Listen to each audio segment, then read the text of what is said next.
Hello, hello, ici je vais te montrer à résoudre une fonction quadratique de la forme générale grâce à une formule magique. Très, très magique la formule.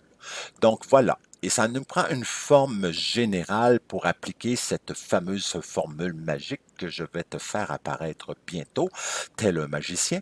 Alors ça prend la fonction quadratique générale, c'est-à-dire la forme ax2 plus bx plus c. On va te demander de trouver les zéros ou de résoudre cette équation-là. Trouver les zéros, ça veut dire que le y vaut zéro. Donc, je prends mon trinôme, j'égalise à zéro. Et ce que je cherche, c'est lorsque la parabole croise l'axe des x, je cherche les deux valeurs de x qui font en sorte que le y vaut zéro. Donc, c'est ce que je cherche. Et voici la fameuse formule magique qu'on va appeler la formule quadratique, qui va être représentée par cette expression présente.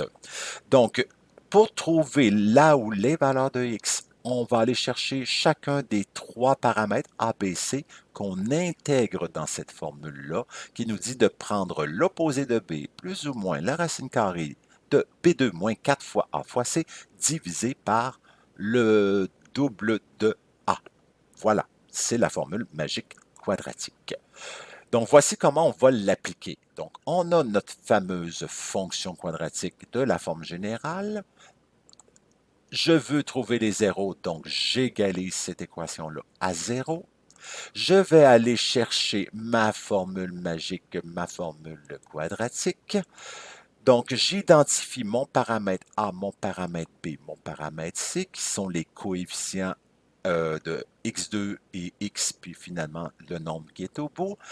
J'affiche mon patron de la formule quadratique magique. Donc, je m'inspire ici et comme vous voyez, j'ai remplacé chacune des variables A, B, C par des parenthèses. Donc, ça va vous aider à placer les bonnes valeurs au bon endroit et à faire... vous allez porter une attention particulière aux règles des signes, donc risque de moins faire d'erreurs. Donc voilà, on sait que le A se situe donc ici après le 4 et en bas, le B c'est les deux premières parenthèses et le C se retrouve au bout. Donc j'identifie mon A qui est moins 3, je le remplace dans ma formule, je mets le moins 6 à ces deux endroits-là parce que dans ma formule c'est là que sont situés le paramètre B et le C s'en va au bout. Et je te surligne le radicande qui est sous la racine carrée. Donc, c'est la première des choses qu'on va calculer. Et donc tu n'inscris pas la racine carrée pour l'instant, tu vas d'abord inscrire le radicande qui est représenté par la parenthèse moins 6, exposant 2, soustraction 4, parenthèse moins 3, ouvre, j'inscris 24, ferme la parenthèse. Oups, ici j'ai omis de placer le 3. Tu vois, j'étais trop concentré. Voilà, 24, je me recorrige. Et donc, voilà ce que ça me donne. Ben, ça me donne la valeur 324. Donc, ça veut dire que sous la racine, le radicande vaut 324. Donc, j'écris l'équivalence de cette formule-là qui est simplifiée. Comme tu peux voir ici, le premier terme, c'est 6. D'où il vient? Ben, c'est moins 6, un moins qui fait un plus, d'où le 6, plus ou moins mon radicande qui donnait 324, et le tout divisé par moins 6, c'est-à-dire le produit de 2 avec moins 3. Et là, ben, on peut aller calculer la racine de 324. Donc, je vais chercher la racine carrée de la réponse qui est ici. Donc, on appuie ici. Au lieu de réécrire 324, on écrit deuxième fonction et j'appuie sur le petit moins. Ça va aller chercher la réponse obtenue sur la dernière ligne que j'ai faite. Et donc, j'appuie sur Enter et ma racine carrée de 324 me donne 18. Donc, je peux maintenant le simplifier ici.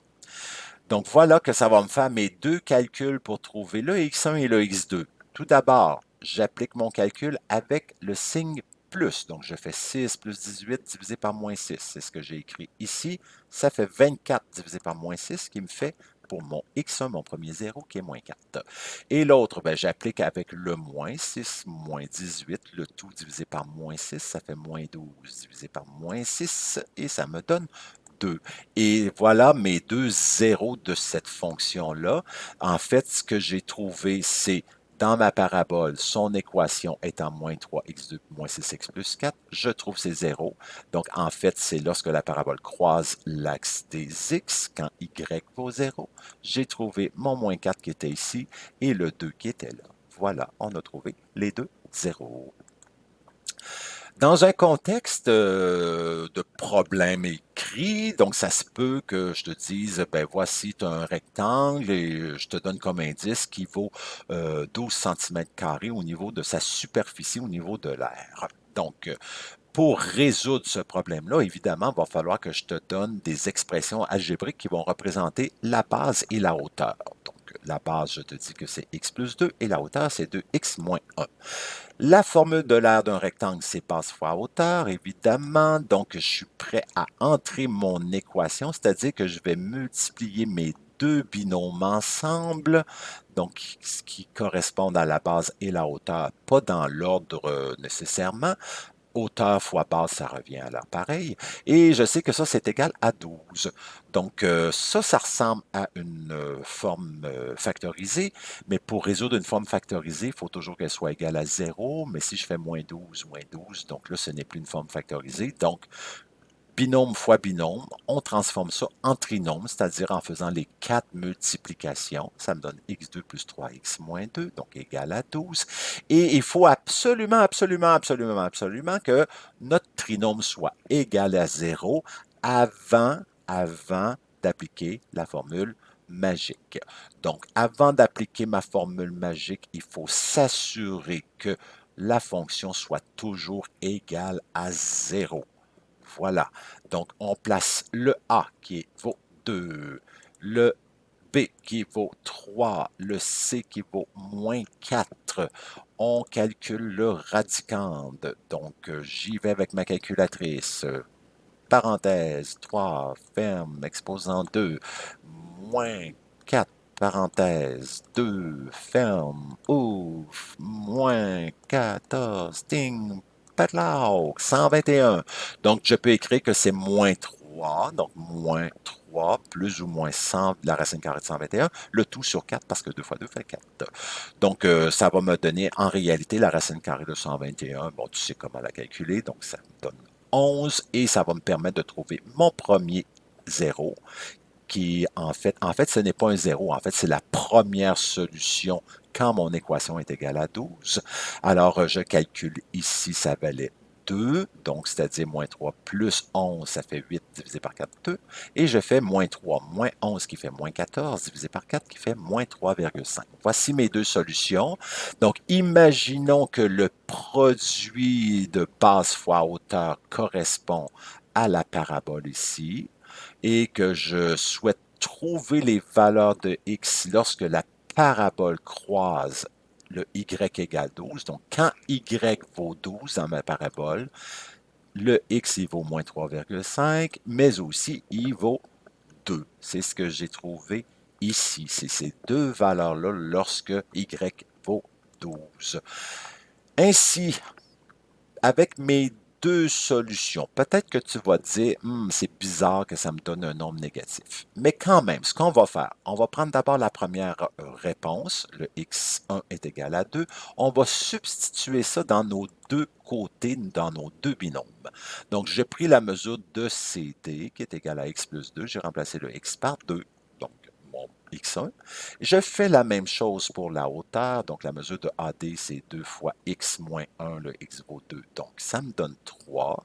J'analyse mes réponses. Est-ce que ça a du sens que ma base puisse mesurer 4 cm et ma hauteur 3? Là, peut-être que tu vas dire, non, Eric, ça n'a pas de sens parce que la hauteur est beaucoup plus petite que la base. Ici, c'est mon rectangle sert d'appui visuel, donc pas nécessairement à l'échelle. Donc, ici, je peux dire que mes réponses ont du sens, surtout que quand je les multiplie ensemble, ça me donne bel et bien 12 cm², qui est mon aire du rectangle. Je fais aussi avec le x2. Vous allez être obligé de le faire dans les deux réponses. Vous allez substituer ça dans la base, dans la hauteur. Et là, vous allez faire vos calculs et vous allez vous apercevoir que vous allez avoir une mesure de CD de moins 1,5 et la mesure de AD qui est de moins 8.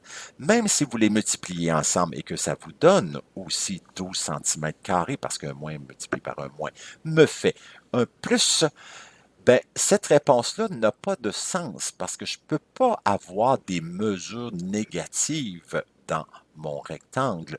Donc, je biffe ceci. Donc, c'est ce que vous allez faire aussi dans votre résolution de problème. Vous biffez, vous allez biffer ce x2-là pour dire que cette réponse-là, vous la rejetez et vous expliquez pourquoi. Donc, ici, le pourquoi, c'est que les dimensions de rectangle ne peuvent être négatives. Et voilà, donc ça veut dire que en réalité, les dimensions du rectangle, c'est la mesure de CD mesure 4 cm et la mesure de AD est de 3 cm. Donc c'est ce que nous recherchions. Il existe des cas particuliers, donc on a encore une fois notre trinôme est égal à un nombre, c'est-à-dire que c'est le f de x qui est égal à ça quand y vaut moins 4. Donc pour résoudre ça, il faut absolument que ça soit égal à 0, donc plus 4. Donc, moins 2 plus 4 qui fait plus 2. Alors, j'identifie mes trois paramètres, je fais apparaître la formule magique, j'intègre le A, le B et le C, je calcule sous le radicande et ça vaut la peine que je vous le refasse à la calculatrice. Allons-y avec petit moins 1 entre parenthèses exposant 2, soustraction 4 parenthèses 1, boum, ding, 2. Oui, là, ici, c'est pas nécessaire de mettre le 1, mais je le mets parce que c'est vraiment les paramètres que j'ai besoin. C'est le B2 moins 4AC, donc mon radicande sous la racine. Et là, ça me donne moins 7. Alors, si vous écrivez ceci et que vous arrivez avec une racine carrée, dans la racine, vous arrivez avec un nombre négatif. Et essayons de voir qu'est-ce qui arrive quand on fait la racine carrée de moins 7. Donc, je suis allé chercher encore la fonction answer, c'est-à-dire piton jaune, petit moins. Et donc, ça me dit qu'il y a non-real answer. Donc, ça veut dire que cette réponse n'existe pas. Ça me fait une erreur parce que la racine carrée d'un nombre négatif, vous le savez, elle est impossible. Donc, ce qui veut dire que dans ce contexte, quand vous obtenez une racine carrée d'un nombre négatif, vous ne pouvez trouver aucune solution. Et ça, c'est parce que ma parabole représentée par x2 moins x moins 2, je voulais qu'elle croise y vaut moins 4, donc ici, et on voit que la parabole est au-dessus, ne croise pas. Donc, ça m'indique qu'il n'y a pas de solution. Donc, quand vous arrivez avec une réponse radicande négative, pas de solution. On a encore ici une autre fois. En fond, c'est un binôme, mais n'oubliez pas que c'est un x carré. Donc ça, c'est quand même la forme générale, sauf que le c vaut 0. Mais de toute façon, pour résoudre ça, il faut toujours que mon équation soit égale à 0, donc plus 16. Ainsi, le 16 se retrouve positif à gauche du 0. Donc, on a le A, le B, le C, formule magique. On intègre le A, le B, le C. Le radicande, on le calcule. Et bon, si on fait le calcul ici, je ne vous le fais pas, mais ça me donne 0. Donc, ça peut donner 0 sous le radicande, c'est possible. Et la racine carrée de 0, ça donne tout simplement 0, parce que 0 fois lui-même me donne 0. Donc, à ce moment-là, ça veut dire que je n'aurai pas deux solutions, parce que 24 plus 0, puis 24 moins 0, ça me donne toujours 24. Donc, en réalité, je n'ai qu'une solution, c'est 24 sur 18, et je simplifie. Je vous rappelle que pour simplifier une fraction, donc je fais 24, clear, 24 divisé par 18, je vous montre que pour simplifier la fraction, vous pouvez faire math et vous sélectionnez le 1. Donc, j'appuie sur 1 pour avoir frac. Math frac. Donc, j'appuie sur 1, j'appuie sur Enter et ça me donne la fraction 4 tiers. Donc, lorsque le radicande vaut 0, en réalité, c'est parce que votre parabole, donc qui est représentée par 9x2 moins 24x, qui croise l'axe y égale moins 16, en réalité, votre parabole croisait cet axe-là seulement en un seul point, donc quand x valait 4 tiers. Quand vous allez arriver à la page 162, donc on va vous demander de résoudre une équation du second degré à deux variables. Donc on voit qu'elle a deux variables parce que là, on a intégré le x2, le x, Puis là apparaît la variable y au travers de tout ça. Puis là, on nous dit que bon, c'est égal à zéro. Bon, comment on fait pour résoudre ça? Vous allez voir que c'est vraiment très simple. En fait, il faut juste comprendre que résoudre ceci, c'est d'abord, il faut isoler le Y. Donc, on identifie là-dedans le Y. Donc, le Y, il est positif. On va l'isoler. Quand il est positif, je le laisse là. C'est les trois autres termes qui vont traverser de l'autre côté et qui vont changer de signe. Donc, le 4Y est égal à 2x2 parce que à gauche, il était moins 2x2, donc il a changé de signe.